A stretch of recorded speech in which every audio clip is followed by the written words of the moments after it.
Hi everyone! Now we will study about the species of the fish that looks like a horse.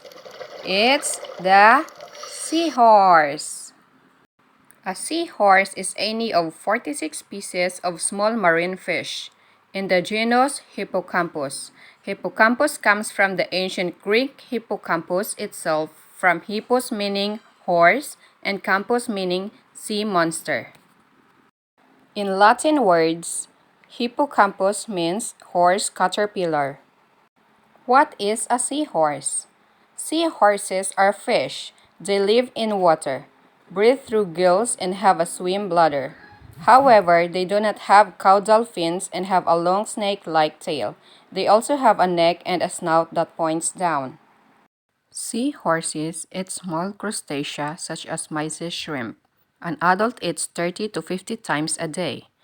Seahorse fry or the baby seahorse eat a staggering 3,000 pieces of food per day. Snout. Seahorses have long, thin snouts, enabling them to probe into nooks and crannies for food. When they find food, they suck it up through their snouts like a vacuum cleaner. Their snouts can expand if their prey is larger than the snout. They are not able to chew and have to disintegrate the food as they eat it. Eyesight. Seahorses have excellent eyesight and their eyes are able to work independently on either side of their head. This means they can look forwards and backwards at the same time. This is particularly useful as they hunt for food by sight. Courtship. Seahorses pair for life. They met first thing in the morning to reinforce their pair bonding with an elaborate courtship display. The female meets the male in his territory, and as they approach each other, they change color. The male circles around the female, and the pair often spiral around an object. This display can last for up to an hour. Once over, the female goes back to her territory.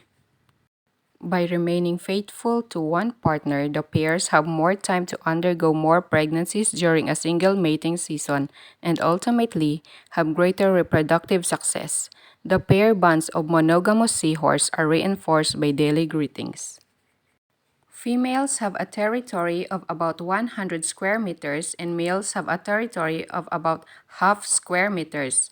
Their territories overlap. Pregnancy. The male is the only creature where the male has a true reverse pregnancy. The female transfers her eggs to the male, which he self-fertilizes in his pouch. The number of eggs can vary from 50 to 150 for smaller species to 1,500 for larger species. They receive everything they need in the pouch from oxygen to food. Gestation time varies from 14 days to 4 weeks. Giving birth can be a long process with contractions lasting up to 12 hours. Baby seahorses. Baby seahorses are known as fry. When they are born, they are on their own. They spend the first 2 to 3 weeks of their lives drifting along in the plankton layer of the ocean. Less than 1 in 1,000 will survive long enough to become an adult due to predators. Tail. Seahorses have a prehensile tail. This allows them to grip onto eelgrass and other weeds and prevents them from being washed away by strong currents and waves. Color. Seahorses can change color very quickly and match any surroundings in which it finds itself. They have even been known to turn bright red to match floating debris. Both males and females are also change color during their courtship display. Body. Unlike most other fish, seahorses have an exoskeleton. Their bodies are made up of hard external bony plates that are fused together with a fleshy covering. They do not have scales. Movement. Seahorses are poor swimmers. Seahorses swim very poorly, rapidly fluttering a dorsal fin and using pectoral fins to steer. The slowest moving fish in the world is H. zosterae, the dwarf seahorse, with a top speed of 1.5 meter or 5 feet per hour. Habitat. Seahorses live in shallow, weedy areas, especially eelgrass beds. In winter, they move into deeper waters to escape the rough weather. Threats. Seahorses are under threat worldwide for three main reasons. The traditional Chinese medicine trade takes in excess of up to 150 million seahorses a year from the wild, and these are used for all types of medicine. The curio trade takes approximately 1 million seahorses from the wild, along with shells and starfish. They are deliberately taken from the sea and left to die in the boiling sun. They are then sold as souvenirs, a sad and sorrowful reminder of once beautiful creatures.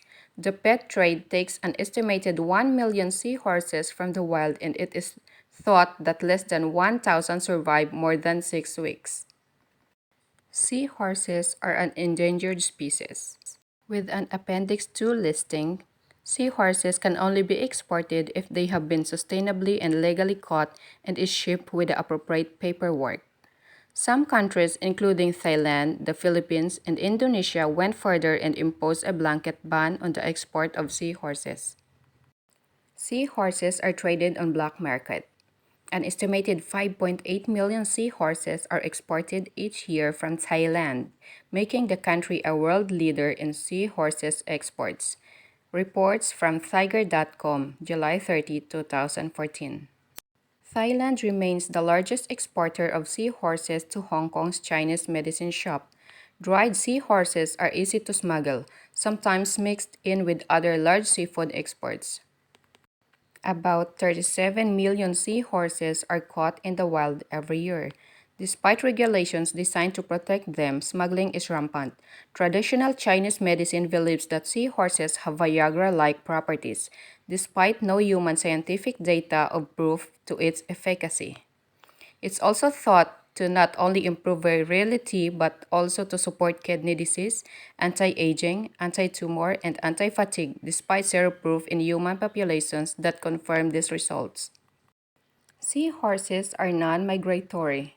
They are also vulnerable because they are non-migratory, meaning that if their habitat is destroyed, they cannot move. Take some actions. Seahorses are an important part of the marine world and saving them is an imperative.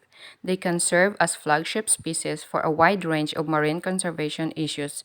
You can make a difference by refusing to buy seahorse souvenirs and wild-caught seahorse for aquarium, supporting marine protected areas, reducing ocean pollution, promoting forest conservation and reforestation along coastlines.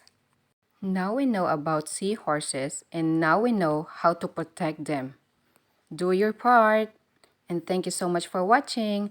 Please click like, share, and subscribe. And don't forget to click the bell button for more updates. Thank you. Bye-bye.